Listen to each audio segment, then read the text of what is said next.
Last வீடியோவில் பார்த்துருப்பீங்க, எங்கள் நானியோட இடத்துல மரம் நட்டு வைக்கலான்னு சொல்லிட்டு மரம், கன்று, கொக்கோ பீட்டு, மண்புழு உரம்னு எல்லாமே ரெடி பண்ணி வச்சுருந்தோம் இல்லையா. அது எல்லாத்தையும் எடுத்துக்கிட்டு நாங்கள் இடத்துக்கு கிளம்பிட்டோம். அங்கே வந்து பைப்பு எதுவுமே கிடையாது. அதனால் தண்ணியும் நாங்கள் வீட்டிலேருந்தே எடுத்துக்கிட்டோம். 5 லிட்டர் கேனில் எடுத்துக்கிட்டோம். அப்புறம் பாட்டிலும் கொஞ்சம் எடுத்துக்கிட்டோம். இடத்துக்கு வந்ததுக்கப்புறமா மரத்தை வந்து நம்ம நடுவில் நட்டுற வேணாம், வீடு கட்டுறப்ப வெட்டுற மாதிரி வந்துடக்கூடாதுன்னு சொல்லிட்டு ஒரு பக்கமாக நட்டு வச்சிட்டோம். ஒன்று வாசல் பக்கம் வரும், இல்லைனா சைடில் வந்துக்கும் அப்படின்னு சொல்லிட்டு 3யுமே கேப் விட்டு நட்டு வச்சிட்டோம். ஃபஸ்ட்டு நாங்கள் நொச்சி மரம் தான் வச்சோம்.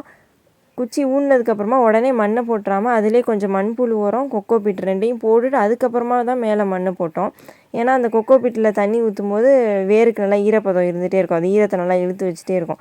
டெய்லி வந்து எங்களால் தண்ணி ஊற்ற முடியாது. ஒரு நாள் விட்டு ஒரு நாள் அந்த மாதிரி தான் வர மாதிரி இருக்குமா. அதுக்காகவே இந்த கொக்கோ பீட்டை எடுத்துகிட்டு வந்துட்டோம்.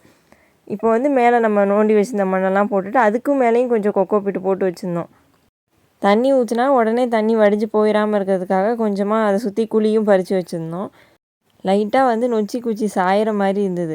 காற்றுல எதுவும் விழுந்துடக்கூடாது. அப்புறம் அடையாளத்துக்கும் என்ன பண்ணோம், ஒரு பெரிய கல்லை தூக்கி பேலன்ஸ்க்கு வச்சுட்டோம். அடுத்த நாள் வந்து தண்ணி ஊற்றுற வரைக்கும் ஈரம் இருக்கிற மாதிரி கொஞ்சம் நிறையாவே தண்ணி ஊற்றிட்டு சுற்றியும் தண்ணி ஊற்றிட்டோம். அப்புறமா வேப்பங்கன்று எடுத்துகிட்டு வந்திருந்தோம் இல்லையா, அதை வந்து குட்டி கன்று தான், அதனால் சின்னதாக ஒரு குழி தோண்டி அதையுமே நட்டு வச்சிட்டோம். இதுக்கும் அதே மாதிரி கொஞ்சமாக மண்புழு உரமும் கொக்கோ பீட்டும் போட்டு தண்ணி ஊற்றி வச்சாச்சு. அடுத்ததான் நம்ம பன்னீர் பூ மரம் தான் நட்டு வைக்க போகிறோம். அதில் வந்து நாங்கள் தோண்டும் போதே பார்த்து கவனமாக தான் தோணும். ஆனால் டக்குன்னு உடஞ்சி வந்துருச்சு வேர் இல்லாமல். அதில் வந்து சின்னதாக ஒரு வேர் இருந்துச்சு. சரி வச்சு பார்ப்போம், வந்துச்சுன்னா நல்லாயிருக்கும் அப்படின்னு சொல்லிட்டு அதையுமே வச்சுட்டு வந்திருக்கோம்.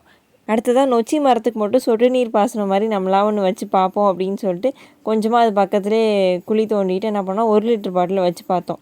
பாட்டில் கீழே விழுவாமல் நின்றுச்சு. சரின்னு அதை எடுத்து என்ன பண்ணோம், ஊக்கில் வந்து கீழே சின்னதாக 2-3 ஓட்டை போட்டுட்டு அதை வந்து நிற்க வச்சோம்.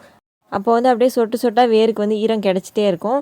அடுத்த வாட்டி தண்ணி ஊற்ற வரும்போது இந்த பாட்டிலில் தண்ணி குறைஞ்சிருந்துச்சுன்னா அப்படியே நிற்க தானே வச்சுருக்கோம். மூடியை திறந்து தண்ணி ஊற்றி திரும்ப ஃபில் பண்ணிட்டு போயிடலாம் அப்படின்னு சொல்லிட்டு அதே மாதிரி வச்சுருக்கோம். திரும்பவும் அந்த பாட்டிலையுமே நல்லா மண் போட்டு க்ளோஸ் பண்ணி வச்சோம். ஏன்னா காற்று அடித்தா கூட விழுந்துடக்கூடாதுல்ல. இப்போ வச்சுட்டு வந்திருக்கோம். அடுத்த வாட்டி தண்ணி ஊற்ற போகிறப்ப எப்படி இருக்குதுன்னு நான் இன்ஷால்லா வீடியோ அப்லோட் பண்ணுறேன். நீங்கள் நம்ம சேனலை சப்ஸ்கிரைப் பண்ணி வச்சுக்கோங்க.